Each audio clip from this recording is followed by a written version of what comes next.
바른미래당이 당의 전열을 빠르게 재정비하고 있습니다. 어제 새 원내대표가 선출돼서 오늘부터 공식 활동을 시작했고요.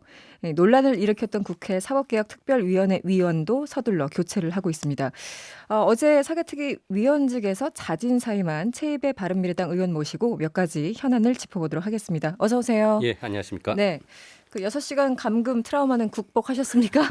예, 뭐 이제 괜찮습니다. 이제 괜찮습니까? 예. 네, 다행입니다. 걱정하고 있었습니다. 제가 개인적으로. 감사합니다. 네.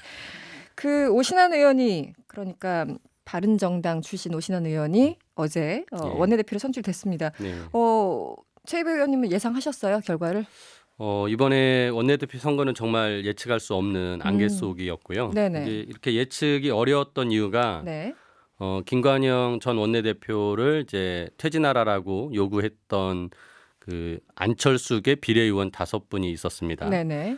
그 5분이 단일 대우를 형성해서 자신들은 같은 의견으로 통일하겠다라고 했고 이분들이 선거 직전까지도 네. 의견이 이제 통일이 안 됐었던 것으로 알고 있고요. 아, 그래요? 네. 그런 면에서는 분명히 거기서는 이제 손학규 당대표를 물러나게 해야 된다라는 의견과 그렇지 않은 의견이 분분하면서 네. 그게 손학규 당대표를 물러나게 해야 된다라는 오신환 의원과 네.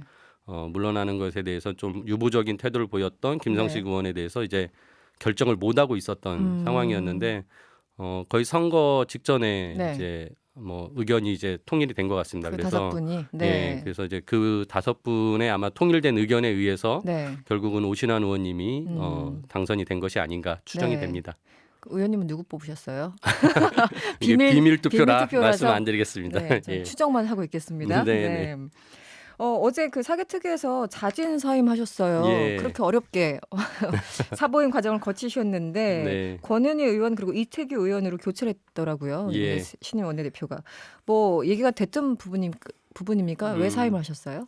그 원내대표 후보 2분 김성식 의원과 오신환 의원이 네. 공약으로 당내 화합을 위해서 사개특위 위원에 대해서 사보임은 다시 되돌려 놓겠다라는 공약을 했습니다. 원상복귀하겠다. 예, 뭐 네. 물론 이제 그 부분에 대해서 사전에 뭐 저도 얘기를 듣긴 했지만 뭐 네. 직접적으로 협의한 건 아니었죠. 근데 아무튼 뭐 저와 이제 같이 보임했던 임재은 의원님도 네. 당의 화합 차원에서는 같이 우리가 수용할 수 있지 않겠냐라고 의견을 같이 했고요. 그래서 이제 신임 원내대표에게 부담을 주지 않기 위해서 네. 어제 이제 뭐 그리고 당의 단합을 위해서 저와 이제 임재은 의원님이 자진해서 먼저 사임 의사를 밝혔는데요. 네. 하지만 여기서 이제 분명한 것은 그렇다고 그 김관영 전 원내대표가 했던 사보임이 네. 어떤 불법적이었던 것이거나 네. 또는 뭐 당내 어떤 정당 민주주의를 훼손했다라고 볼 수는 없는 거고요. 네. 당연히 김관영 대표는 원내대표로서 적법하고 적절한 조치를 했다.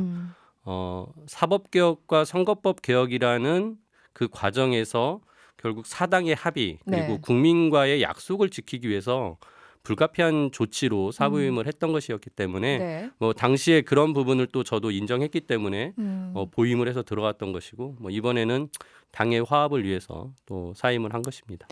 그 오신환 원내대표는 그 패스트트랙에 이미 올라간 법안들에 대해서 그대로 통과시키기 어렵다 이런 입장을 밝히고 있는데 대표적으로 공수처법에 대해서 가장 조금 이견이 있으신 것 같아요. 예. 그러니까 수사권과 기소권을 확실하게 분리해야 된다 이런 입장인가요? 기본적으로 오신환 의원이요? 오신환 의원님이 계속 네. 우리가 검경 수사권 조정도 지금 하는 이유가 검찰이 수사권과 기소권을 모두 가지고 있는 문제 그리고 기소 권한을 독점하는 문제를 개혁하고자 해서 추진하는 것이고 네. 따라서 그런 취지에 봤을 때 새로 생기는 공수처도 역시 수사권과 기소권을 모두 갖는 제2의 검찰 같은 모습이 되어서는 안 된다라고 해서 공수처에는 수사만 하는 권한을 가지고 네. 기소권은 검찰이 갖도록 하자라는 주장을 했었고요. 네. 뭐 그 부분이 이제 받아들이지 않아서 네. 본인이 이제 사부임을 했던 거죠. 예. 그러면 같은 당 권은희 의원이 나중에 그 내놨던 그 공수처법도 기본적으로 좀 반대하는 거네요. 권은희 의원님은 이제 그 부분에 대해서는 기소 권한을 공수처가 일정 정도 갖자라는 것에 대해서는 동의를 해줬습니다. 네네. 그래서 검사나 판사 그리고 고위직에 있는 경찰에 대해서는 검찰에 넘겼을 때 검찰이 오히려 그것을 감출 가능성이 있다. 검찰이 아. 검사에 대한 수사를 했을 때 네. 이번에 김학의 사건 같은 경우가 아, 그런 그렇죠. 사례죠. 그래서 공수처가 직접 기소권을 갖도록 하는 것에 대해서 인정을 했는데 네. 다만 그 기소 권한을 공수처에 있는 검사가 직접 쓸 것이 아니라 우리가 그 배심원제와 같이 네네. 국민들로 구성된 기소심사위원회를 만들어서 네. 국민들이 판단하게 하자라는 취지로 그 기소심사위원회를 넣은 권은희 안에 별도의 공수처 법안을 제출한 겁니다. 네. 바른미래당 원내대표 교체 발단이 되긴 했습니다만 김관영 원내대표 당시 의원총회에서 참 묘한 숫자 12대 11로 딱 한 표 차이로 패스트트랙 찬성 입장을 당론으로 일단 정했었잖아요. 네, 그랬죠. 네. 그런데 신임 이제 원내대표가 이제 바뀌면서 지금 방금 말씀하신 것처럼 일부 법안에 대해서 이견을 내놓고 있는데 과거 합의한 걸 원내대표 바뀌었다고 또 이렇게 확 뒤집을 수 있는지 뭐 뒤집는다는 표현이 적절한지 모르겠습니다만 이건 어떻게 보세요?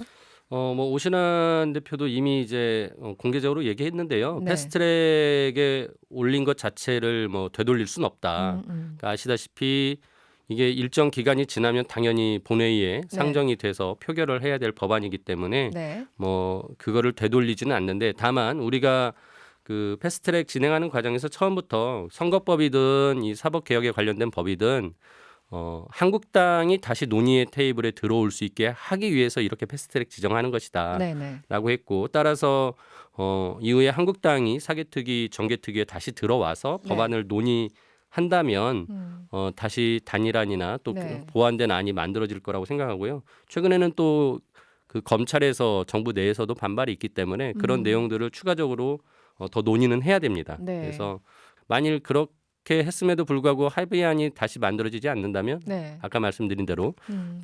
지금 올라온 안으로 결국은 안으로. 본회의에서 표결을 할 것입니다. 네. 가능성이 다 있는 거군요. 예. 오신환 원내대표가 그 원내대표로 선출되자마자 사실상 손학규 대표 물러가라 이렇게 얘기를 했잖아요. 예. 네. 그 최 의원님이 비서실장 맡고 계신데 네. 아까 그 오후 한 4시쯤이었습니까? 두 분 만났고 또 기자회견도 한 걸로 알고 있습니다. 예, 예. 지금 손 대표는 어떤 상태인가요? 뭐 마음의 상태라고 할까? 예. 네. 이게 손 대표님 사태가 처음 거론된 게 네. 지난 이제 보궐선거 이후에 이제 저희 당이 창원에서 후보를 네. 냈는데 굉장히 이제 그 득표율이 낮았습니다. 3%대여서 예, 3.5% 정도. 네. 근데 이제 그 당시에 그거를 빌미로 이제 하태경 최고위원 등 세 분이 네네. 손학규 대표에 대해서 이제 사퇴하라는 반발을 했었고. 네네. 근데 솔직히 그 당시에는 그게 손학규 대표가 물러나야 될 어떤 이유라고 수긍하는 분이 거의 없었죠. 예. 당시에는 근데 이제 네. 이게 그 패스트트랙 국면에서 갑자기 더 문제가 불거지면서 당내 문제가 불거지면서 지금까지 왔는데요. 오히려 지난 보궐선거는 뭐 이기려고 한 선거는 현실적으로 아니었고 네네. 오히려 선거를 기회 삼아서 경남 지역에서 바른미래당을 알리고 또 네. 경남 도당의 조직을 강화하고 네. 또 선거제도 개혁을 위한 당시에 손다방이라는 캠페인을 네네. 하고 있었는데 그런 것들을 열심히 하려고 했던 거 일정 정도 효과를 거뒀었습니다. 네네. 따라서 이 부분에 대해서 뭐 손학규 대표는 지금 자신이 물러날 하등의 이유가 없다라고 판단하고 네. 매우 의연하게 이제 반응하고 계십니다. 그래서 오늘 3시 반 기자회견에서도 네. 물러날 일 절대 없다라고 선언을 하셨습니다. 최고위원회 아까 말씀하신 이제 보궐선거 이후에 최고위원회를 사실상 보이콧했었잖아요. 예. 그 대표적으로 이준석, 하태경, 권은희 최고위원들이 이제 보이콧했었고 또 일부 의원들도 뭐 안 나가고 그랬었는데 지금도 정상화가 안 된 상황인가요? 뭐 주승용 의원도 뭐 참여하기 싫다 이런 얘기를 또 했었고. 네. 하태경, 이준석, 권은희 최고위원 세 분은 계속 안 나오고 계시는 건 맞고요. 계속, 근데 네. 이제 주승용 최고위원님은 최근에 이제 손학규 당대표가 지명직 최고위원으로 이제 지명을 하신 분입니다. 네네. 근데 언론에 좀 기사가 크게 나왔던데 뭐 네. 실질적인 의미는 내가 최고위원회 안 나가겠다라고 한 이유가 최고위원회 나갈 때마다 맨날 당대표 물러나라라고 하면서 서로 싸우는 모습 네네. 그런 걸 보기 싫다. 그런 것들을 빨리 정리하자라는 취지로 말씀하셨던 것이고요. 네네. 뭐 본인이 최고위원을 그만두겠다거나 뭐 그런 뜻은 아니었기 때문에 그 부분은 좀 확실히 결이 다르다라고. 다른 거군요. 예. 이제 앞에 세 분은 보이콧을 하는 거고 예. 주승용 의원은 이런 꼴 보기 싫어 뭐 약간 그렇죠. 이런 그러니까 결. 오히려 지금 네. 보이콧하고 있는 분들이 이제 더 이상 그런 모습 보이지 말아라라는 취지로 말씀하셨던 겁니다. 네. 예. 그 오신환 원내대표가 되자마자 또 통합 얘기가 나오기 시작했어요. 왜냐면은 뭐 그 보수정당 쪽에서 오신 분이기 때문에 이 자유한국당하고 뭐 하는 거 아니냐 이런 전망이 나오고 있는데 뭐 당장은 아니겠지만 또 호남계 의원들은 또 제3지대 논의 가속할 수 있다 이런 얘기도 있고 예. 또 민주평화당의 그 유성엽 신임 원내대표도 또 그런 비슷한 얘기를 했고요. 예. 제3지대 어떻게 되는 겁니까?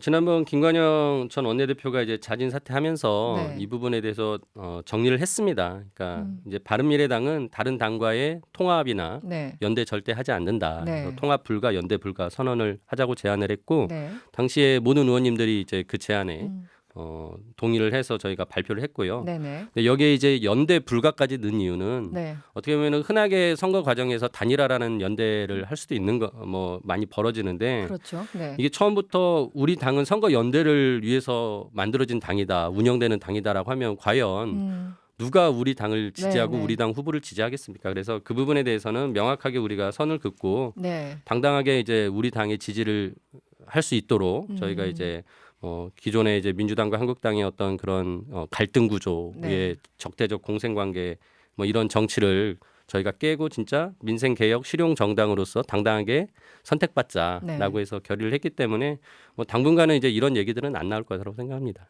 예. 뭐 이제 당이 너무 좀 시끄러웠잖아요. 예. 그러다 보니까 자꾸 이제 유승민 전 대표, 안철수 전 대표 하루빨리 좀 역할을 해야 된다라는 의견도 있고, 예. 이번 원내대표 그 선출에 있어서도 사실상 저 멀리 계신 안철수 전 대표의 입김이 어느 정도 작용한 거 아니냐 뭐 여러 가지 있는데요. 그 역할론에 대해서 어떻게 보세요? 그러니까 이번 원내대표 선거가 손학규 당대표를 사퇴시키고 안철수 유승민 체제를 만들어서 우리가 총선을 준비해야 된다라는 논리로 치러졌던 것에 대해서 아까 굉장히 아쉽다고 말씀드렸는데 네네. 그런 면에서 이제 오신환 의원님의 당선이 어떻게 보면은 그 선거제도를 개혁을 반대했던 이제 유승민계 의원님들과 네네. 또 지금 말씀드린 이제 총선의 어떤 당선 전략을 이제 정치 구조적으로 생각한 안철수계 의원님들이 네네. 이게 좀 정치 공학적인 연대에 의해서 네. 이루어진 것이거든요. 네네. 그러니까 아까 말씀드렸다시피 우리 당이 추구할 바가 무엇인가에 대한 것이 선택 기준이 아니라 그런 굉장히 좀 정치 공학적인 선택이었다라고 해서 굉장히 아쉽다는 생각이 들고요. 네.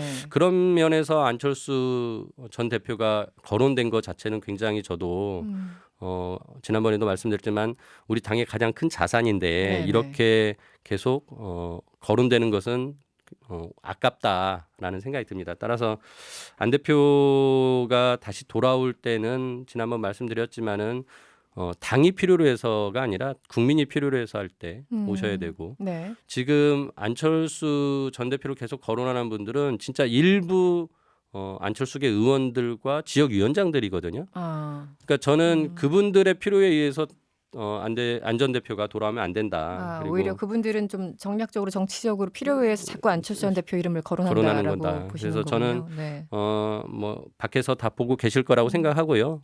본인이 잘 현명하게 판단하셔서 정말 국민들이 찾는 때에 돌아오실 수 있으면 좋겠다고 생각합니다. 그 안철수 전 의원이 이제 전 대표가 당의 자산이다라고 언급을 하셨는데요. 예. 그 저희 월요일날 정말 코너에 정두원 전 의원도 그렇고 네. 이제 뭐 박지원 뭐 의원도 그렇고 안철수 전 대표 더 이상 뭐 역할이 있을까? 더 이상 자산 맞나? 약간 이런 얘기를 하시는 분들이 계세요. 예. 동의를 안 하십니까 그러면? 저는 지방선거 때 서울시장을 나와서 네. 어떻게 그때를 되돌아보면은 안 전 대표가 굉장히 궁지에 몰려서 시장까지 나왔거든요. 네네. 근데 그 당시에 뭐 여러 가지 상황이 좋지 않았음에도 불구하고 서울 시민으로부터 21%의 네네. 그 득표를 했습니다. 저는 이 부분이 아직도 안 전 대표가 국민들로부터 아직 인정받고 있다라는 것을 확인했다는 것으로 생각하고요. 네네. 그런 면에서는 다시 돌아오셔서 유승민 대표랑 진짜 당에서 좋은 모습을 보여주고 화합되는 모습을 보여주면서 한국 정치의 새로운 방향을 보여준다면 네. 국민들이 여전히 선택할 가능성은 있다라고 생각합니다. 네. 그리고 그 부분에 대해서 너무 사전에 우리가 정치 공학적으로만 계산할 것이 아니라 가치나 이런 것들을 더 많이 내세워야 된다고 생각하고 그런 면에서 손학규 대표가 남은 기간 동안에 네. 그런 당의 혁신을 하기 위한 또 과정을 거칠 거라고 생각합니다. 네, 알겠습니다. 오늘 귀한 시간 내주셔서 고맙습니다. 지금까지 최입의 바른미래당 의원이었습니다. 고맙습니다. 예, 감사합니다. 여러분의 퇴근길을 꽉 채워드립니다. 평일 저녁 6시 5분 이승원의 세계는 그리고 우리는